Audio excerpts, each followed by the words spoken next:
করার ষড়যন্ত্রে লক্ষ্যবস্তু হয় বাংলাদেশের শিক্ষাঙ্গনগুলো। আপনারা গুগলে ঢাকা বিশ্ববিদ্যালয়ের লোগো সার্চ করলে দেখতে পাবেন, সেখানে 4টি লোগো আসবে।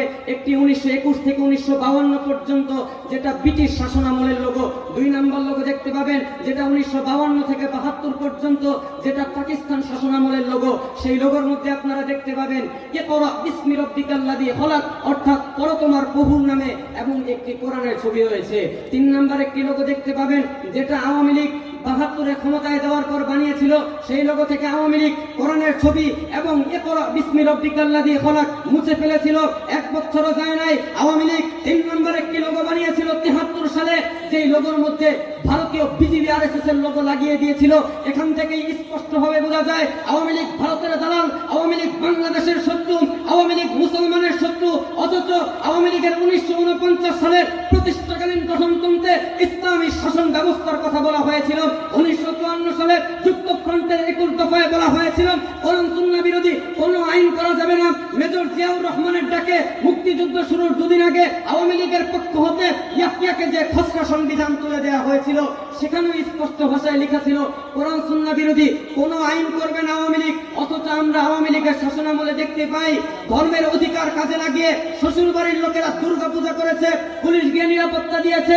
ধর্মের অধিকার কাজে লাগিয়ে খ্রিস্টানরা নিজেদের আচার অনুষ্ঠান পালন করেছে, ধর্মের অধিকার কাজে লাগিয়ে ইয়াহুদীরা নিজেদের আচার অনুষ্ঠান পালন করেছে। একমাত্র দেশের মুসলমান যাদের ধর্মের অধিকার, তাদেরকে আইন এখন পর্যন্ত নিয়ে গিয়েছিল। মোহতারাম হাজরিন, পাকিস্তান স্বাধীন হওয়ার 50 বছরের মধ্যেও তারা একটি সংবিধান ব্যবস্থা করতে পারে নাই। কিন্তু বাংলাদেশ স্বাধীন হওয়ার 1 বছরের মধ্যে কারা সংবিধান বানিয়ে দিল, এখান থেকে স্পষ্টভাবে বোঝা যায় যে ডাল মে কুছ কালা হ্যায়। তো এইভাবে চলমান ষড়যন্ত্রের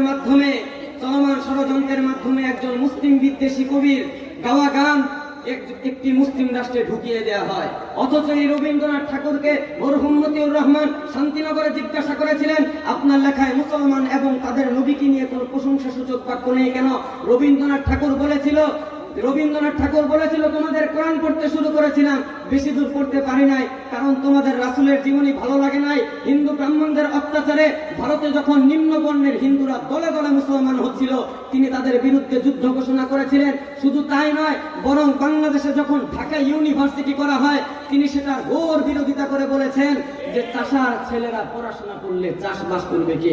এমন একজন মুসলিম বিদ্বেষী, এমন একজন বাংলা বিদ্বেষী কবির 1905 সালে গাওয়া একটি শিরকি সঙ্গীত, মুসলমানদের রক্তে অর্জিত একটি দেশের জাতীয় সঙ্গীত দেওয়া হয়, যে রাষ্ট্রের সন্তানেরা সূরা ফাতিহার মাধ্যমে পড়াশোনা শুরু করত, সে